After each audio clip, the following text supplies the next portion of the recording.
Suspended in the silent void between the stars, the grand chamber of the Galactic Council had watched empires rise and fall for millions of years. Forged by the first starfaring civilizations, long before recorded history began, the ancient structure was considered the most sacred seat of authority in the known galaxy. Within its immense circular hall, 12 representatives of the galaxy's greatest powers sat around a glowing council table, whose soft blue light illuminated faces that had witnessed countless wars, alliances, and extinctions. At the center stood Balara. Her crystalline body scattered the chamber's light into shifting rainbows that danced across the walls, giving her the appearance of a living constellation. As the supreme arbiter, she carried the authority of 50,000 years of galactic law. When she finally rose to speak, the hall fell into absolute silence. Her voice echoed through the chamber with quiet, undeniable power. "We are here," she began, "to decide the future of the human problem," she announced. Around the table, the other council members shifted in their seats. Some had multiple limbs, others floated in specialized environmental suits. A few were energy beings contained in magnetic fields, but all of them shared one thing: concern about the newest species to join the galactic community. Ambassador Kelros of the Vin Collective was the first to speak.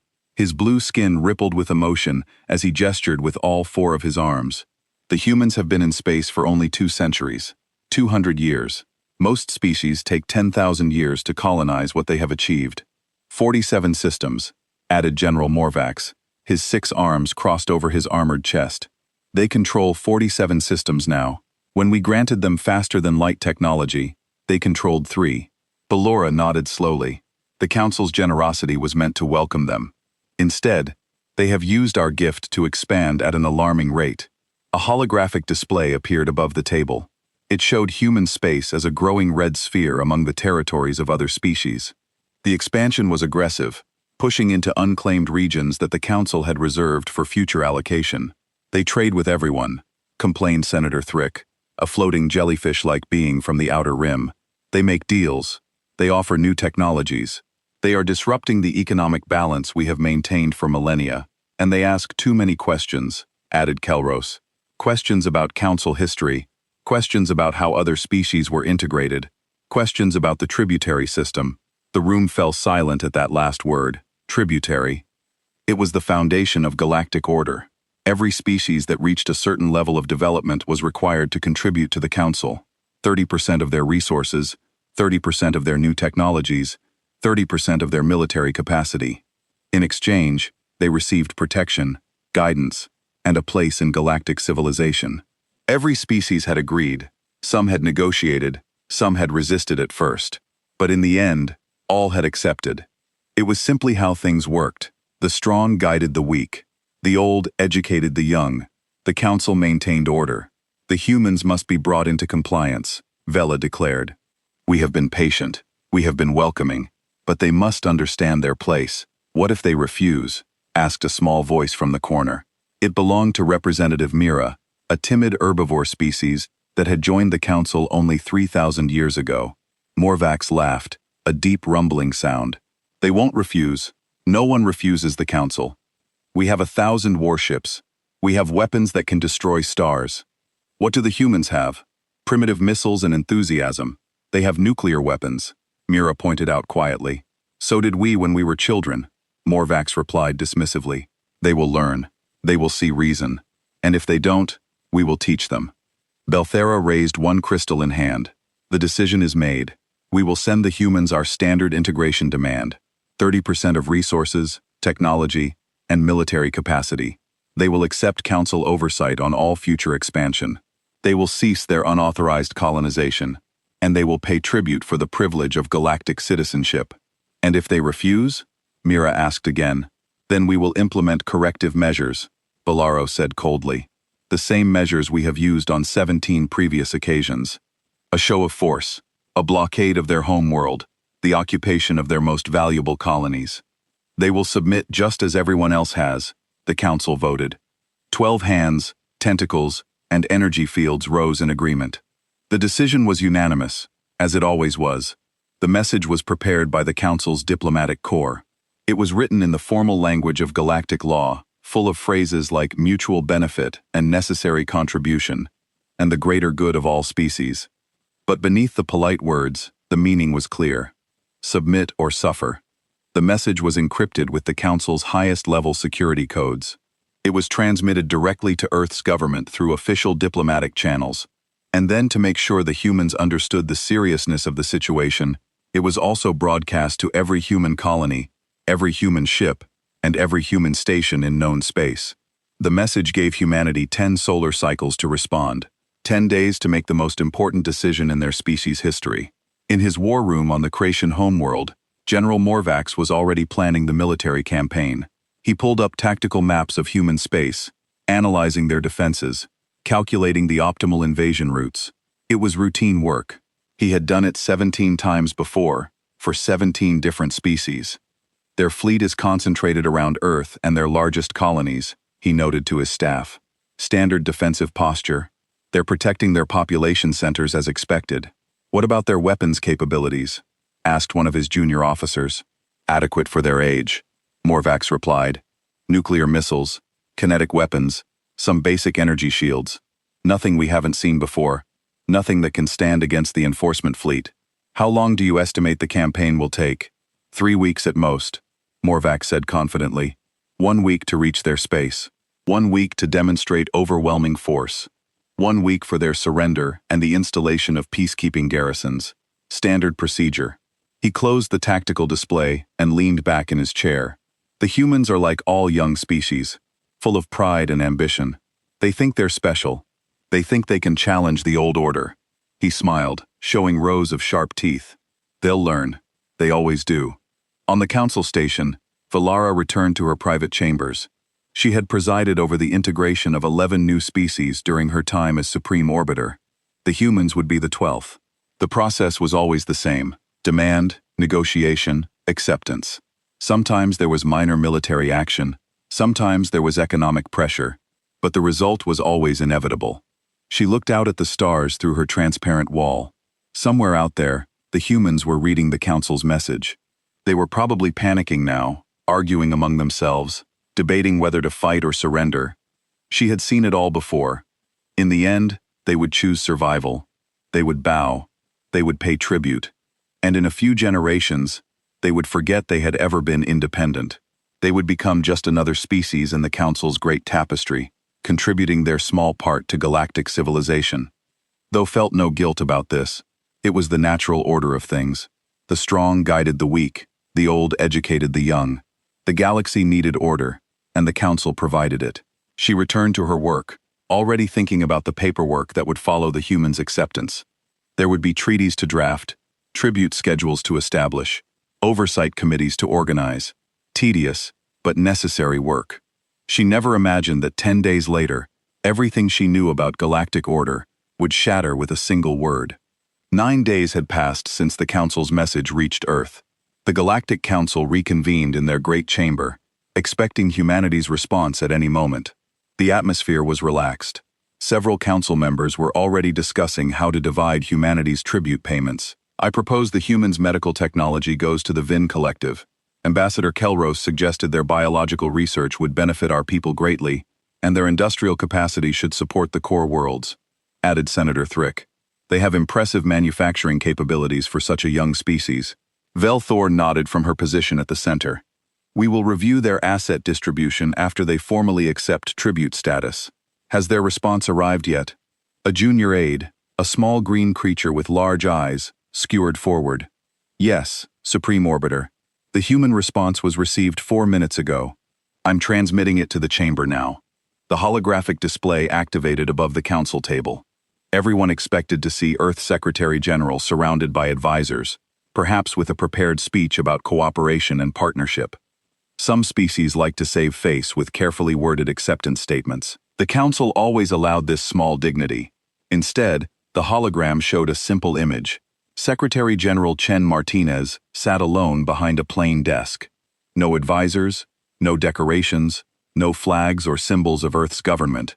Just one woman with dark hair pulled back, wearing a simple gray suit. Her face was calm. Her hands were folded on the desk in front of her. Her eyes were cold. She looked directly at the camera. When she spoke, her voice was clear and steady. No. The transmission ended. The council chamber fell into absolute silence. The holographic display went dark. The junior aide checked his equipment nervously, thinking there must have been a technical error. "That's it?" Kelros asked, his voice rising in confusion. "That's the entire message?" The aide checked again. "Yes, Ambassador. One word. 9 seconds of transmission. Nothing else." "They must not understand," Kelros said, laughing nervously. "They don't comprehend what they're refusing. Send them a clarification. Explain the consequences more clearly." But Vila wasn't laughing. Her crystalline body had stopped glowing, something that only happened when she was deeply troubled. "Play it again," she ordered. The transmission replayed. Secretary General Martinez, the calm face, the cold eyes, the single word. "No. Check the transmission data," Bell commanded. "Where was this sent?" "Just to us." The aide's fingers moved quickly across his console. Then he stopped. His large eyes grew even larger. "Supreme Arbiter. This wasn't sent only to the Council. It was broadcast simultaneously to every Council species homeworld, to every major news network, to every diplomatic channel, to every public information system in known space." The chamber erupted in chaos. Council members rose from their seats, shouting over each other. Kelros's blue skin turned purple with rage. Morvac slammed his fists on the table, cracking the ancient material. Senator Thrick's floating body pulsed with agitated colors. "They publicized their refusal," Kel shouted. "They broadcast defiance across the entire galaxy. This is an insult beyond measure," Morvax growled. "They're not just refusing us, they're making a spectacle of it." Felra raised her hand for silence. It took several minutes for the chamber to quiet down. When everyone was finally still, she spoke in a voice like ice cracking. "The humans have done something no species has done in 50,000 years. They have refused the Council publicly. They have made their defiance known to every species in the galaxy. This is not ignorance. This is a deliberate challenge to our authority. Let me take the enforcement fleet to Earth," Morvax demanded. "We'll blockade their homeworld. Within a month, they'll be begging to accept our terms." "No," Vela said quietly. "Not Earth that would make martyrs of them. We'll target one of their outer colonies, New Cievo. It's far from Earth, lightly defended, but valuable enough to make our point. We'll occupy it, install a garrison, and force the humans to negotiate." She turned to Morvax.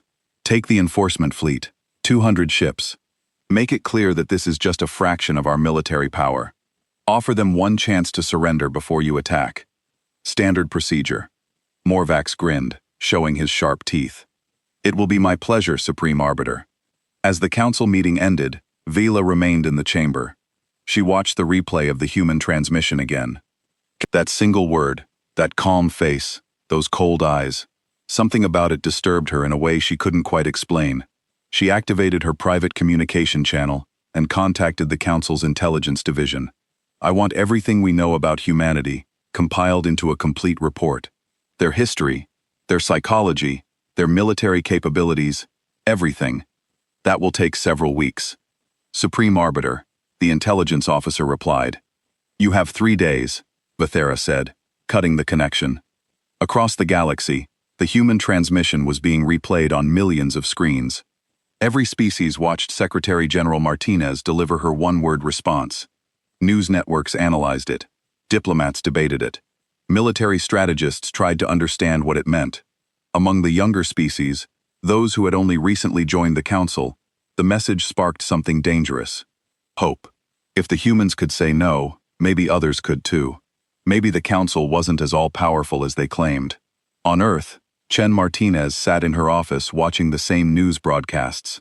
Her advisors had warned her that this approach was risky. Some had called it suicidal, but she had insisted. "They think we're like everyone else," she had told her military chiefs. "They think we'll fold when they threaten us. They need to understand from the very beginning that we're not playing by their rules." Her communication device buzzed. It was Admiral Jackson, head of Earth Space Defense Force. "Madam Secretary General, we're detecting a large fleet entering the outer system. 200 ships. Council configuration. They're headed for New Cievo." Martinez nodded. She had expected this. "Is everything ready?" "Yes, ma'am. The civilians are being evacuated now. The trap is set. We're just waiting for them to take the bait." "Good," Martinez said.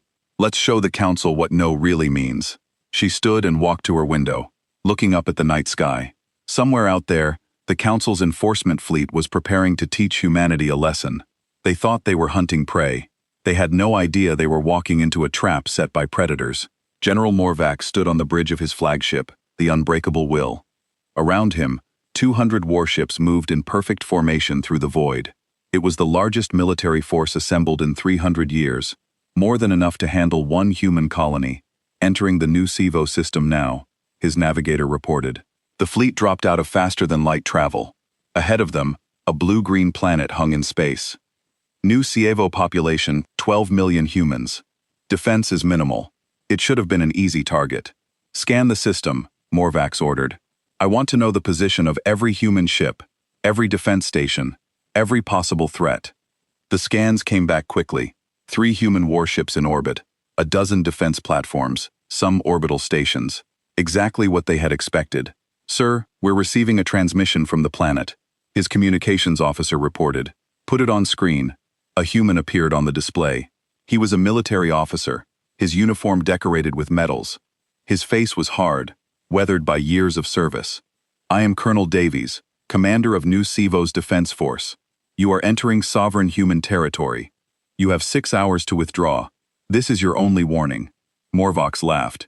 It was absurd. This human colonel commanding 3 ships against 200 was giving him a warning. You misunderstand the situation, Morvax replied. You are outnumbered and outgunned. Surrender now, and your people will not be harmed. Resist, and we will take your colony by force. Colonel Davies' expression didn't change. 6 hours, starting now. The transmission ended. Arrogant fools, Morvac muttered. Target their defense platforms. Fire a warning shot. Let them see what real power looks like.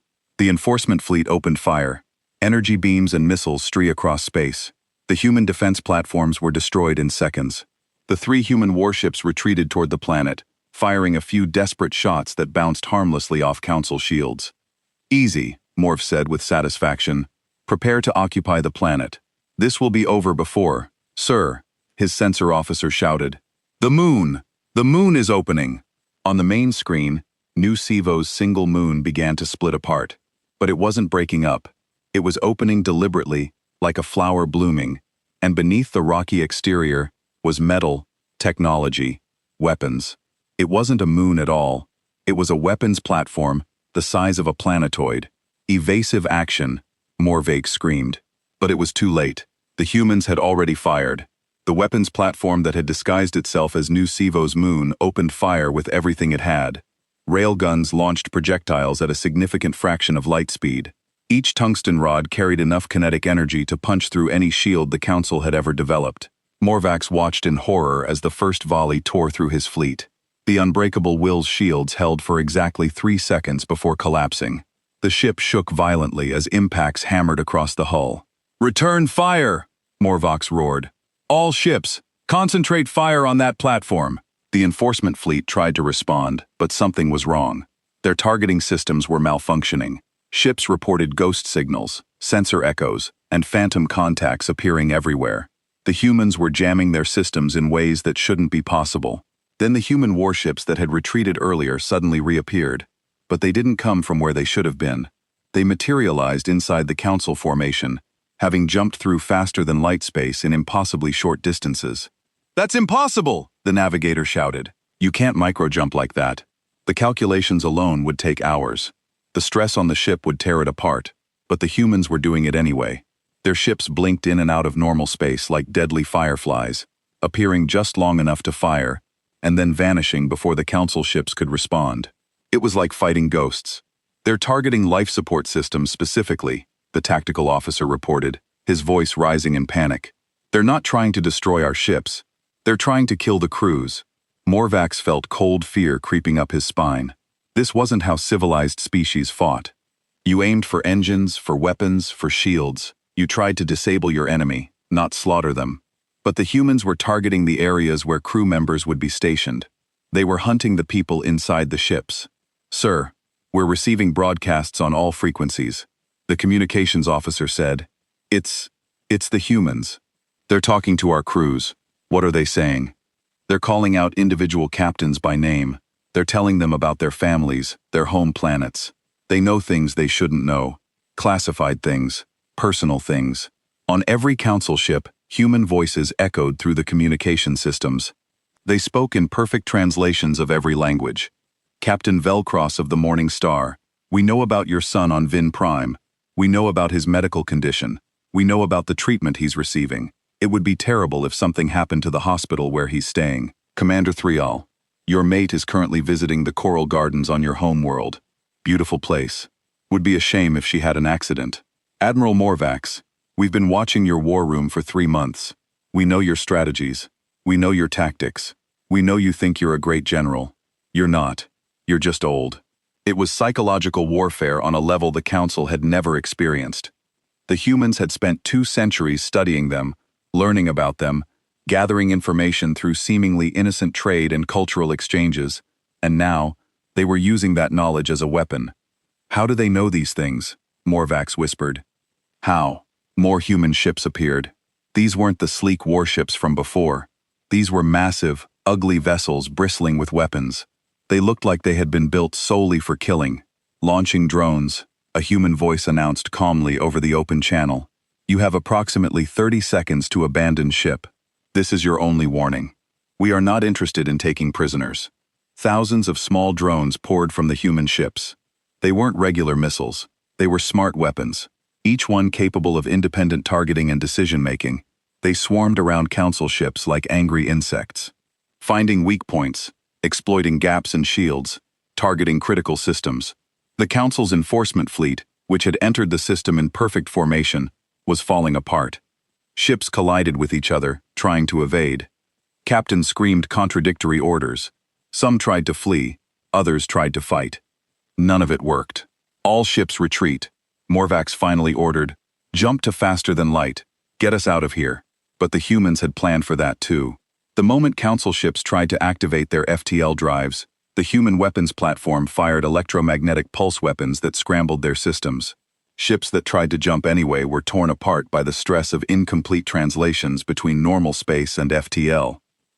In 4 hours, the battle was over. Of the 200 ships that had entered the new SIVO system, only 7 managed to escape. 193 ships were destroyed, disabled, or captured. 30,000 Council personnel were dead. 50,000 more were prisoners of war. Admiral Morvax was not among the survivors. His flagship had been hit in the first volley. The humans broadcast the entire battle across the galaxy. They didn't edit it. They didn't censor it. They showed everything in brutal graphic detail. And they added commentary, explaining their tactics, pointing out the Council's mistakes, making it clear that this wasn't luck or surprise. This was superior planning, superior tactics, and superior understanding of warfare. The message was clear. This is what happens when you threaten us.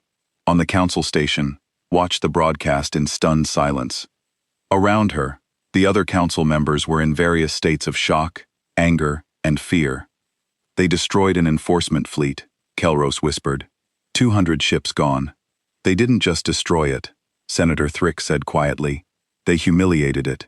They made it look easy. We need to respond, one of the junior Council members demanded. We need to assemble a larger fleet. We need to show them that we cannot be defied. But Vithera held up one crystal in hand for silence. No, no more military action. Not yet. Not until we understand what we're dealing with. She turned to her aide.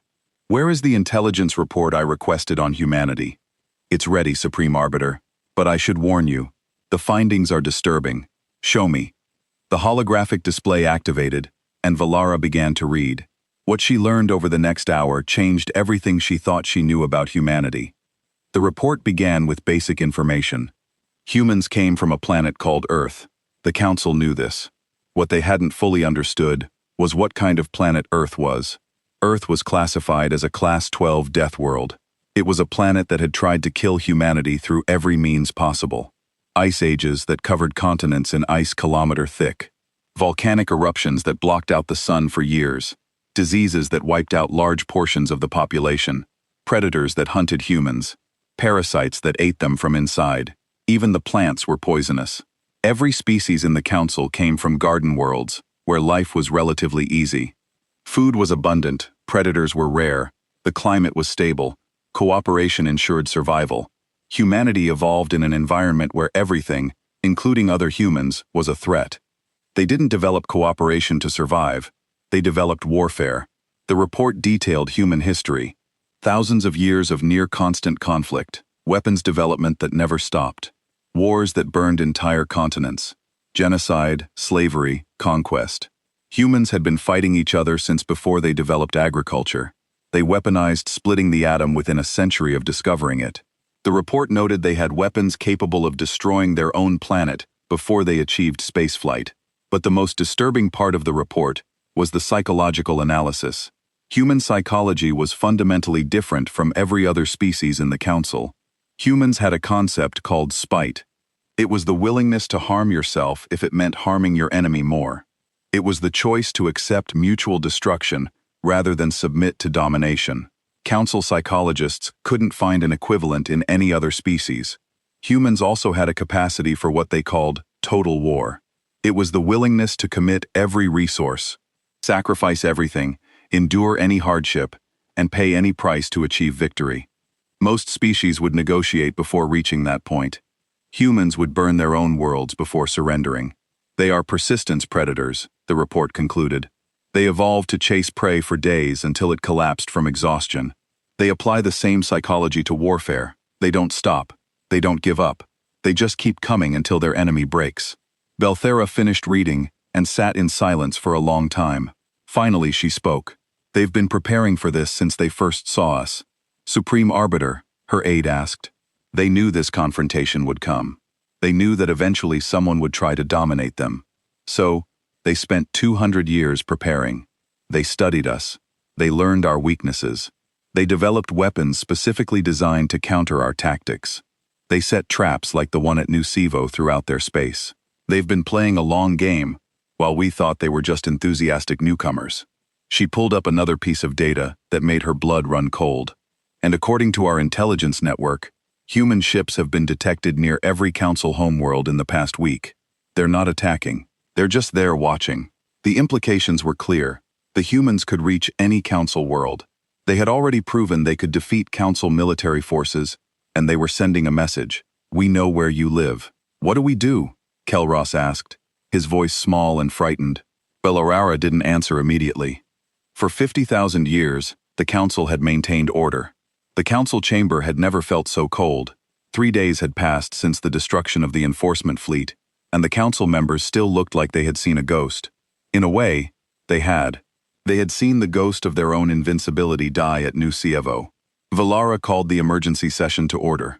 The xenobiology team has completed their analysis of humanity. Dr. Zextel will present the findings. A small insect-like being approached the center of the chamber. Dr. Zextel was the Council's leading expert on alien species. She had studied hundreds of civilizations across thousands of years. Her reputation was unmatched. She looked terrified. Esteemed Council members, she began, her voice shaking slightly. I have spent the last 3 days reviewing everything we know about humanity. I have consulted with our finest biologists, psychologists, and sociologists. What I'm about to tell you will be difficult to accept, but you must understand the full scope of what we are dealing with. The holographic display activated, showing an image of Earth rotating slowly in space. It looked beautiful from orbit. Blue oceans, green continents, white clouds, peaceful. This is Earth, Dr. Zextel continued. We classified it as a Class 12 death world when we first surveyed it. We now believe that classification was too generous. Earth should be Class 15 or higher. It is one of the most hostile planets we have ever encountered. She brought up geological data. Earth has experienced 5 major extinction events. Each one wiped out most of the life on the planet. The most recent one, 65 million years ago, killed the dominant species of the time. The planet has cycled through ice ages that covered half its surface in ice. It has supervolcanoes capable of causing global winter for decades. It has tectonic plates that constantly shift, causing earthquakes and tsunamis. The very ground beneath human feet is unstable. Senator Thrix floated forward. Many planets have natural disasters. What makes Earth special? Life never stopped, Dr. Exdale replied. Every time Earth tried to kill everything on it, life adapted and came back stronger. The species that survived did so by becoming more aggressive, more adaptable, more resilient. Earth is not just a harsh planet. It is a planet that has been running an evolutionary arms race for billions of years. She changed the display to show various Earth animals, predators with sharp teeth, parasites, venomous creatures. Humans evolved in this environment. They were not the strongest species. They were not the fastest. They were not the most venomous. They survived through intelligence, tool use, and cooperation. But most importantly, they survived through persistence. Persistence? Kelross asked. Humans are persistence predators? Dr. Zextile explained. They evolved to chase prey for hours, sometimes days, until the prey collapsed from exhaustion. No other Earth predator can do this. Humans can run continuously for longer than almost any animal on their planet. They heal quickly. They can survive in almost any climate. They can eat almost anything. They are generalists, who can adapt to any situation. She pulled up new data, showing human history. But here is what truly makes humans dangerous. They never stopped competing. Even after they dominated their planet, they continued to fight each other. For thousands of years, they developed increasingly sophisticated weapons. They created strategies and tactics. They built empires and tore them down. They fought wars that killed millions. The display showed images of ancient battles, medieval sieges, modern warfare. The progression was startling. Humans had gone from hitting each other with rocks to splitting atoms in just a few thousand years. They weaponized everything. Dr. Zextall continued. Disease, psychology, economics, information. They didn't just fight with weapons. They fought with ideas. They created propaganda to demoralize enemies. They used economic sanctions to starve nations. They developed psychological warfare to break their opponent's will to fight. But they stopped fighting. One council member protested. They achieved global unity before reaching space. No, Dr. Zextell said firmly. They didn't stop fighting. They redirected their competition. Instead of fighting each other, they began preparing to fight others. When they looked at the stars, they didn't see peace and cooperation. They saw potential threats. They saw the ultimate high ground. They saw the next battlefield. She pulled up military data that made several council members gasp.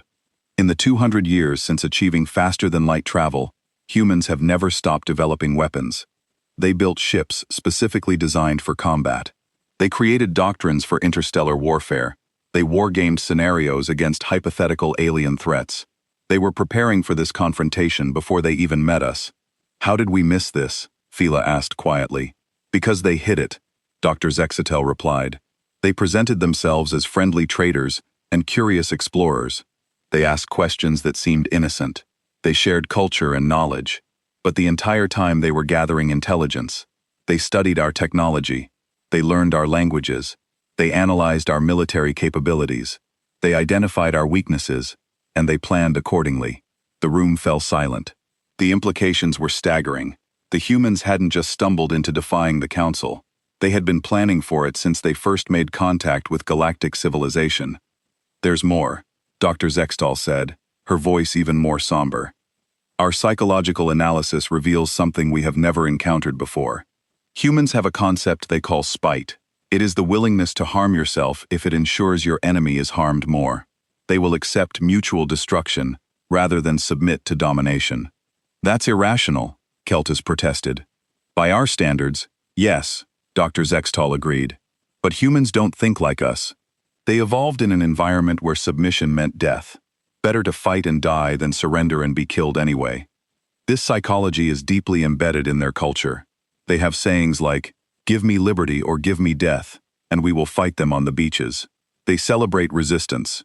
They honor those who refuse to surrender, even in impossible situations. She brought up historical examples. Humans defending hopeless positions. Humans fighting against overwhelming odds. Humans choosing death over slavery. Again and again throughout their history, humans had chosen to fight rather than submit. They also have a capacity for what they call total war. Dr. Extile continued, "It is the mobilization of every resource, every person, every bit of technology toward warfare. Most species negotiate before reaching this point. Humans see total war as a viable option. They will sacrifice everything to achieve victory." Valara felt a chill run through her crystalline body. "Are you saying that if we continue this conflict, they will fight to extinction?" "I am saying that is a very real possibility," Dr. Zexatile confirmed. "Humans have a saying, If I'm going down, I'm taking you with me. They mean it literally. Our analysts believe that if Earth faced imminent destruction, humanity would ensure that every Council homeworld burned with them. They have the ships in position, they have the weapons, and they have the psychology to actually do it. The chamber erupted in frightened voices. This was unprecedented. The Council had dealt with aggressive species before. They had dealt with warlike cultures, but they had never encountered a species that would choose mutual annihilation over surrender. Silence, Valara commanded. Dr. Zextel, what is your recommendation? The xenobiologist was quiet for a moment. Supreme Arbiter, in my professional opinion, humanity cannot be conquered. They can only be destroyed completely, and the cost of doing so would be the destruction of most Council worlds. They are too dangerous to fight, and too stubborn to dominate. Then what do? We negotiate, Dr. Zextel said simply. We treat them as equals. We hope they are willing to coexist peacefully, because the alternative is unthinkable. After the presentation ended, Belthera remained in her chamber with her closest advisors. They reviewed the intelligence reports that had been coming in over the past few days. Each one was more disturbing than the last. Human ships had been detected near every Council homeworld.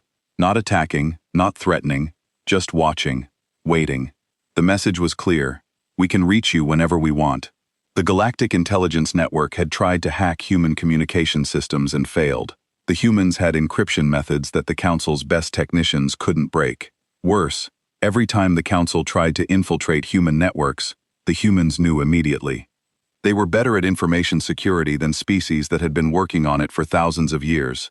Economic analysts reported that human trade networks had become essential to dozens of species. If humanity suddenly stopped trading, it would cause economic chaos across multiple sectors of the galaxy.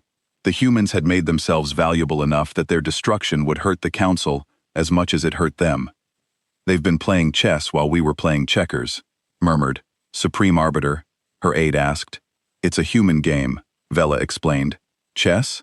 It requires thinking several moves ahead. Planning strategy. The humans have been planning this since they first met us.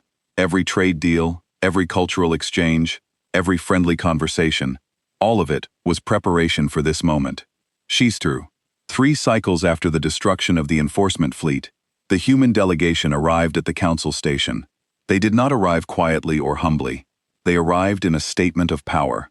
The human dreadnought emerged from faster-than-light travel directly above the Council station. It was a massive vessel, 3 times the size of any Council ship, its hull covered in weapons that tracked every nearby vessel. It parked itself in direct violation of every Council protocol, close enough that its shadow fell across the station's observation windows. The message was clear. We are here. We are powerful, and we do not follow your rules.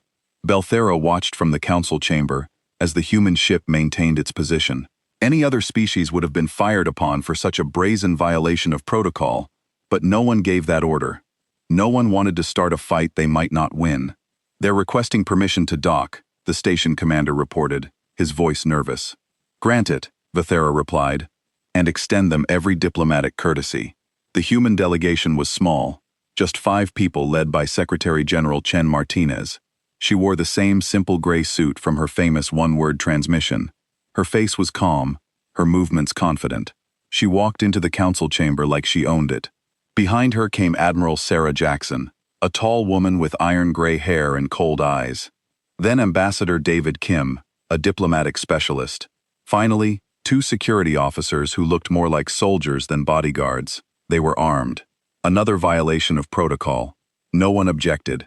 Belthara rose from her seat. Secretary General Martinez, welcome to the Galactic Council. We are pleased that you accepted our invitation to negotiate. Martinez smiled slightly. It was not a warm smile. With respect, Supreme Arbiter, I didn't accept your invitation.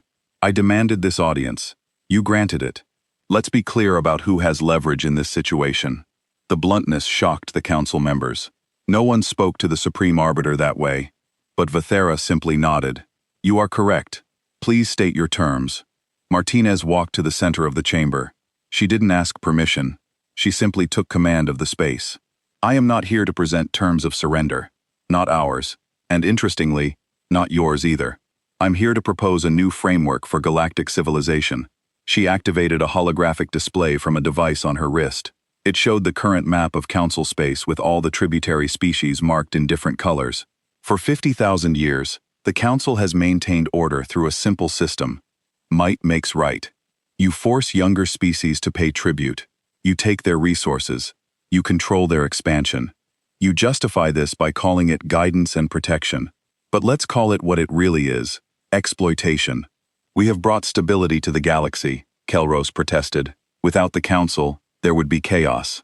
Maybe, Martinez agreed.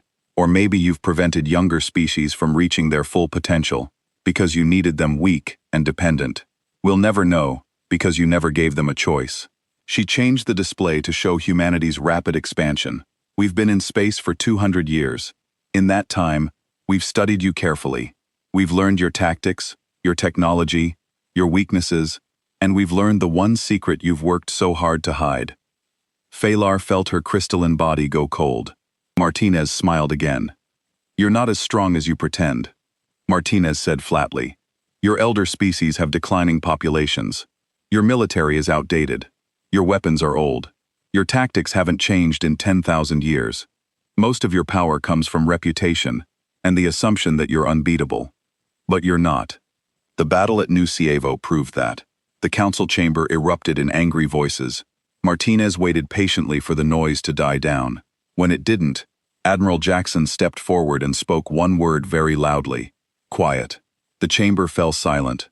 The Admiral's voice carried an authority that transcended species. It was the voice of someone who had commanded others in life and death situations. It was a voice that demanded obedience. Martinez continued as if nothing had happened. We cracked your military network 6 months ago. We've been reading your communications, watching your strategic planning, analyzing your fleet positions. We know everything about your military capabilities, and we know you're vulnerable. So, you came here to conquer us? Senator Thricht bitterly. No, Martinez said, and her voice was surprisingly gentle. We came here to make sure no one conquers anyone. Not you, not us, not anyone. She changed the display again. This time it showed a new map, with all species marked in the same color. Here is what we're proposing. The Council will immediately cease all tributary demands. Every species in the galaxy will be recognized as sovereign and equal. Resources will be traded fairly, not extracted by force. Technology will be shared willingly, not confiscated. Military protection will be provided by a collective defense force, with representation from all species, not just the elder ones. That's impossible, Kelro said. The younger species are not ready for self-governance. They need guidance. They need freedom, Martinez corrected. And before you argue, let me make something clear. This isn't a negotiation. This is us, telling you how things are going to work now, because we have leverage, and you don't. Bella leaned forward. What leverage? Martinez smiled. We know your secret. We know how weak you really are. If we wanted, we could broadcast that information across the entire galaxy right now. Every species you forced into tribute would learn that they've been paying protection money to a council that can't actually protect them. What do you think would happen? The silence in the chamber was absolute. Everyone knew the answer. Rebellion, chaos, the collapse of the galactic order, potentially civil war across hundreds of systems. You would cause the deaths of billions, Vithera said quietly. Yes, Martinez agreed. Which is why we're not going to do it. We're going to give you a choice. Accept our proposal for a new galactic framework based on equality and cooperation. Help us build a system where no species dominates any other. Or refuse, and we'll release everything we know. The choice is yours. That's blackmail, Kelro said angrily. Yes, Martinez said again. It absolutely is. You taught us that power determines right. We learned that lesson well. Now we're using our power to create a better system. You should be grateful. We could have done much worse. Belthera looked around the chamber. She saw fear in the faces of her fellow council members. Fear and anger and helplessness. They had been outmaneuvered completely. The humans had prepared for this moment for 2 centuries, while the council had grown complacent in their assumed superiority. Why? Vela asked. If you have the power to rule the galaxy, why create a system of equals? Why not become the new council and extract your own tribute? Martinez was quiet for a moment. When she spoke, her voice was thoughtful. Because that's what you would do. That's what every elder species would do. But we're not you. We spent thousands of years fighting each other on Earth. We built empires and watched them fall. We conquered, and were conquered. We learned a hard lesson. Domination breeds resentment, and resentment breeds rebellion. The only sustainable peace is one where everyone chooses to participate, not one where the strong force the weak to comply. She walked closer to Valara. You asked me why we don't want to rule. Here's your answer. Because we've seen what happens to empires. They always fall. Always. The bigger they are, the harder they crash. We don't want to build an empire that our grandchildren will have to defend. We want to build a community that our grandchildren will be proud to join. Admiral Jackson stepped forward. Also, ruling the galaxy sounds like a massive pain in the ass. Too much paperwork. The tension in the room broke slightly. A few council members made sounds that might have been nervous laughter. Martinez grinned. The Admiral makes a good point, Martinez said. We're not interested in micromanaging hundreds of species. We have our own worlds to develop, our own problems to solve. We just want to make sure no one bothers us or our friends. And the best way to ensure that is to create a system where everyone has a stake in maintaining peace. Valara considered this. Everything Martinez said made a terrible kind of sense. The humans had the power to tear down the council and build an empire of their own. Instead, they were proposing a system that limited their own power as much as anyone else's. What about the military? Valar asked. You want a collective defense force. Who commands it? Rotating command structure, Martinez replied. Representatives from all major species, including the council elders. No single species has permanent control. Decisions are made collectively. And before you ask, yes, there will be oversight to prevent abuse. We've thought this through very carefully. And what if we refuse? Valar asked quietly. Martinez's expression became cold again. Then we release all the information we have about the Council's true military capacity. The younger species revolt. The galaxy descends into chaos. Billions die. And when the dust settles, humanity will still be standing, because we're very good at surviving chaos. But it would be a terrible waste. She paused. We don't want that. We'd rather work together. But if you force our hand, we will do what we must to ensure our survival and the freedom of other species. The choice is yours.